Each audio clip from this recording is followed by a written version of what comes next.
This channel does not promote any violent, harmful, or illegal activities. All content provided by this channel is meant for an educational purpose only. NRC NRC শুরু হওয়ার আগেই অনেক বাংলাদেশি রয়েছে যারা কিন্তু CA এর মাধ্যমে আবেদন করে নাগরিকত্ব পেয়েছে। তো অনেকেই আপনারা কমেন্ট করেন বা মেসেজে আমাকে জানতে চান যে কিভাবে আপনারা এই নাগরিকত্ব পেতে পারেন। তো অনেকেই জানতে চান, সেজন্য কিন্তু আজকের এই সম্পূর্ণ ভিডিও আপনারা প্রথম থেকে শেষ পর্যন্ত দেখবেন।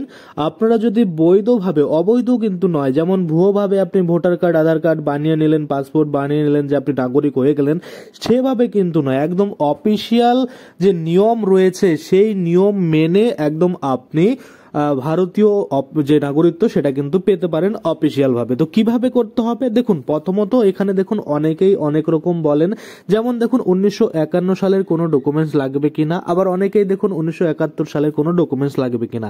তো দেখুন সিএ নিয়ম যদি আপনারা দেখেন সেখানে কিন্তু এরকম কিছু চাওয়া হয়নি যে আপনাকে 1971 সালের আগের কোনো ডকুমেন্টস লাগবে বা 1951 সালের আগের কোনো লাগবে, এরকম কিন্তু বলা হয়নি। সেখানে কি বলা হয়েছে, সেখানে বলা হয়েছে আপনার যে অরিজিন রয়েছে, অর্থাৎ আপনি যেখান থেকে এসেছেন, সে বাংলাদেশ হতে পারে, পাকিস্তান হতে পারে, আফগানিস্তান হতে পারে, আপনি যেখান থেকেই আসুন না কেন সেই গভর্নমেন্টের একটা ডকুমেন্টস কিন্তু আপনার কাছে থাকতে হবে।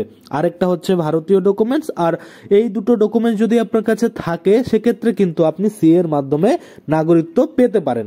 কিন্তু এখানে কিছু সময়সীমা বেঁধে দেওয়া হয়েছে, অর্থাৎ এই যে সময়সীমার মধ্যেই আপনাকে আসতে হবে, তারপরে আসলে আপনি আবার কিন্তু নাগরিকত্ব পাবেন না। কি সেই সময়সীমা? 2014 সালের 31শে ডিসেম্বরের মধ্যে যদি আপনি ভারতে প্রবেশ করে থাকেন তাহলেই আপনি সিএ তে কিন্তু আবেদন করতে পারবেন বা সিটিজেনশিপ অ্যামেন্ডমেন্ট অ্যাক্টের মাধ্যমে ভারতীয় নাগরিকত্বের জন্য আবেদন করতে পারবেন। এই যে তিনটা নিয়ম আমি বললাম, একটা নিয়ম কি, একটা হচ্ছে যে আপনি যেখান থেকে এসেছেন সেই গভর্নমেন্টের একটা ডকুমেন্টস, দ্বিতীয় নিয়ম হচ্ছে ভারতীয় একটা ডকুমেন্টস, এবং তৃতীয় নিয়ম হচ্ছে 2014 সালের 31শে ডিসেম্বরের মধ্যে যদি আপনি ভারতে প্রবেশ করে থাকেন সেক্ষেত্রে কিন্তু আপনি এই সিএ এর মাধ্যমে নাগরিকত্বের জন্য আবেদন করতে পারেন।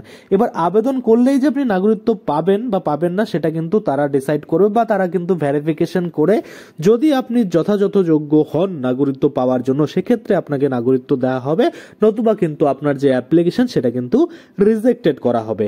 আবার অনেকেই মনে করবেন যে রিজেক্টেড হয়ে গেলে সেক্ষেত্রে আমরা কি করব। দেখুন, রিজেক্টেড অনেক কারণে হয়ে থাকে, তো কি কারণে রিজেক্টেড হয়েছে সেটাকে পুনরায় আপনাকে কিন্তু ঠিক করতে হবে, এবং ঠিক করতে পারলে আপনি কিন্তু নাগরিকত্ব অবশ্যই পাবেন। কারণ আপনারা সকলেই জানেন এখন এনআরসি শুরু না হতেই কিন্তু এনআরসির মতো পদক্ষেপ শুরু হয়েছে। কেমন বুথে বুথে দেখছেন রেশন কার্ড, ভোটার কার্ড, আধার কার্ড এগুলো ভুয়ো বানানো হয়েছিল, সেগুলো কিন্তু বর্তমানে ভেরিফিকেশন চলছে।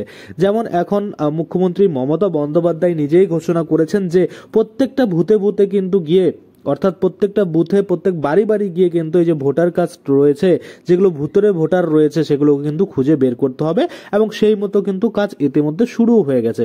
শুধুমাত্র বাংলায় নয়, আমরা দেখছি দিল্লিতেও কিন্তু ইতিমধ্যে পুলিশ অফিসার যারা রয়েছে তারা কিন্তু বাড়ি বাড়ি বা বুথে কি বলবো বস্তিতে গিয়ে সেখানে কিন্তু জিজ্ঞেস করা হচ্ছে তাদের অরিজিন কি, তাদের কিন্তু যথাযথ ভ্যালিড ডকুমেন্টস রয়েছে কিনা, যদি না থাকে সেভাবে কিন্তু আইনি অনুযায়ী যে ব্যবস্থা নেওয়ার সেটাও কিন্তু নিচ্ছে। তো আপনারা যদি নাগরিকত্ব পেতে চান, ভারতীয় নাগরিকত্ব বৈধভাবে, সেক্ষেত্রে আপনাদের কিন্তু অবশ্যই 2014 সালের 31শে ডিসেম্বরের মধ্যে ভারতে প্রবেশ করতে হবে সিএএ আইনের অনুযায়ী। এবার এই আইন যদি পরবর্তীতে কোনো আপডেট করে সালটা বাড়ানো হয় সেক্ষেত্রে আমি আপনাদের অবশ্যই ভিডিও বানিয়ে জানাবো।